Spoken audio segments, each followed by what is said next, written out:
When I'm coming to write an offer in your house, I'm not writing an as-is offer, I can promise you, because I've already told my buyer, this is what I say to my buyers, we're going to do our inspections. When the inspection is done, we're going to go to the seller and see what we can get worked out. Right? Don't you still want the house? I mean, you fought for the house. You have the house now. It's a week later. The inspection's done. Now you just want to walk away? Every problem with any house is solvable. I've had sellers spend $40,000 to correct a problem to get it to the closing table. Everything's correctable. Replacing the roof, replacing foundation walls, everything's correctable. Oh my gosh, the next one. That four-letter word, mold. So on the inspection reports, there was a time when they would write mold. They would say there's mold in the house. And it turned out over time, I'm sure somebody got in trouble for saying it because they couldn't prove it. The difference now is the inspectors have to say mold-like substance. Have to be kind of vague about it. This looks like this could be mold. You should have a second inspection done. Should have samples taken to verify if it's mold or not. And most buyers, I don't know, maybe I shouldn't say most, but a lot of buyers don't like going through that process of doing that. As soon as they hear the word mold or mold-like substance, for a lot of them, it's over. It's over.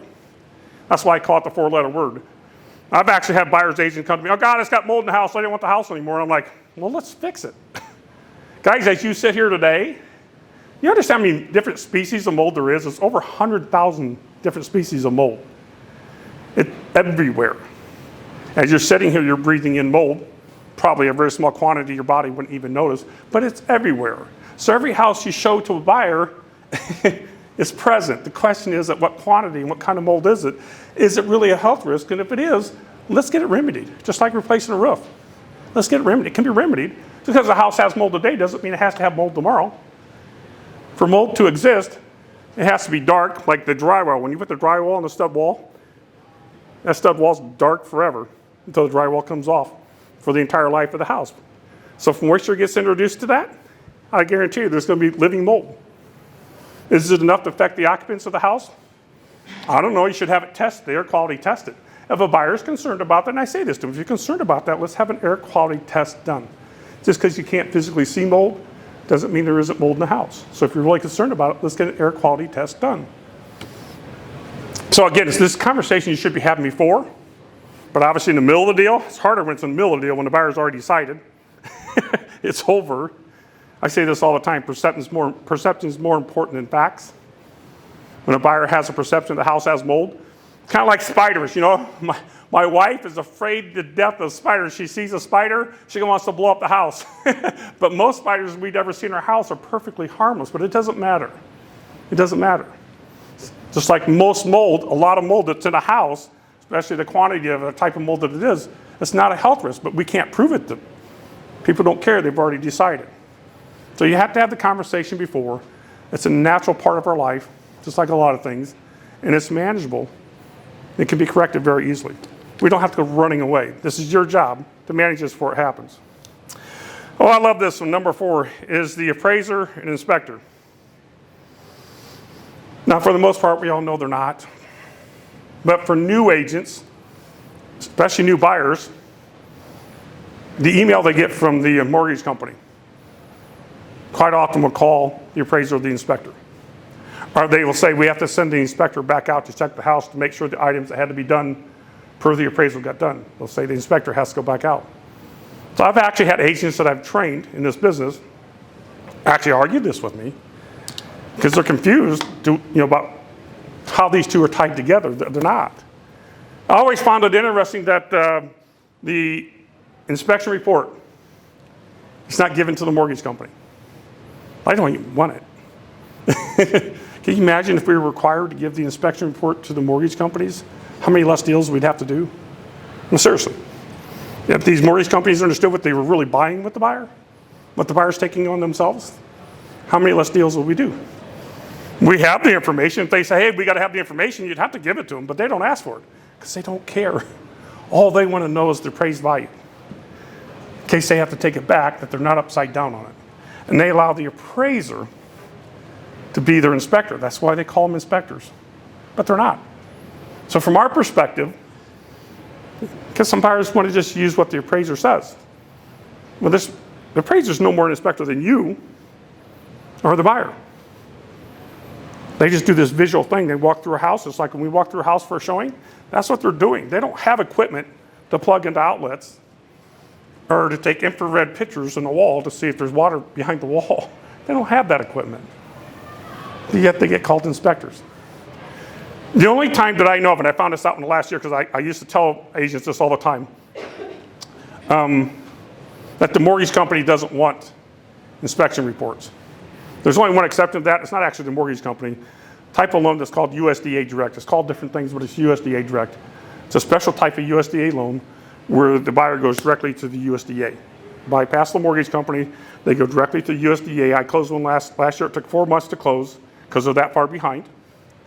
And yes, the USDA Direct, the USDA office themselves, make you get an inspection done, and they make you turn that inspection over to them. In the house I sold last year, they made us add extensions on the downspouts and one other small, I don't even remember what it was. It was real simple. The house is only 4 years old. So, but in general, they're not tied together at all. Now, occasionally an appraiser will say something like this. Hey, I need someone to tell me this roof has at least 2 years of life left in it. Because they're not getting up on it, but they're looking at it from the ground and go, I think this roof is old. I'm concerned about the age of this roof and whether or not it leaks. And sometimes during the inspection process, that's already been done. You have an inspector that's done that, and sometimes the inspector will say, you should get a second inspection on this. I'm concerned about the age of this roof, the condition of this roof. And if the buyer's already done that and they have the letter, obviously it can be sent over to the appraiser if they request it. Now, if you don't have it yet, and the appraiser's asked for it, you can get it done at that time. So no, the appraiser and the inspector is not the same. The last one, what is a defect? Oh God, this is what I was talking about earlier about reasonable. What's reasonable? Where's the line? So I've seen this. This is going to change often, by the way. This is a moving target for you guys. I can remember back when in the inspection part of the offer to purchase it said major defects. That's gone. I remember on the offer to purchase when it said anything less than $150 can't be considered a defect. They put a dollar amount on it. That's gone. So now the 3 basic things they have on the offer to purchase that has to do with defects. It's basically health and safety issues. That's an obvious one. If it's a health and safety issue for the occupant, obviously that's a defect. If it affects the value of the property by damaging the property, it could be the roof that's leaking. It could be water lines that's leaking, that's damaging the roof, that's affecting the value of the property. Or if it affects their normal life. If a furnace in normal life is 15 to 20 years, and the furnace is only 7 years old, and the inspection's done in the inspector, and the furnace guy says you need to replace this component in the furnace. If you don't, it's going to break down very soon. That affects the life. Now, to replace that part might be $700, or you may have to replace the whole furnace. So I have agents ask me this all the time, actually in the middle of deals sometimes, when I'm debating with the other agent of what they've given me, whether or not it's a defect. Let me ask you this question and see if you know the answer. This comes up all the time. Inspectors point it out all the time. Around the water sources, they don't have GFCI outlets, ground fault circuit interrupter outlets. You build a house today, it's required, it's code. House built 50 years ago, it wasn't required. So when a buyer agent brings that to you as a listing agent, says the seller has to do that, it's not an expensive thing. Most sellers will agree to do it, but do they have to? Is it a health and safety issue? I don't know. I mean, if I'm representing the seller, I'm going, that's not a health and safety issue, that's an upgrade. If I'm representing the buyer, I'm going, you need to do that for my buyer because they could get shocked because it doesn't have GFCIs. So what's a defect? It has the basics on there.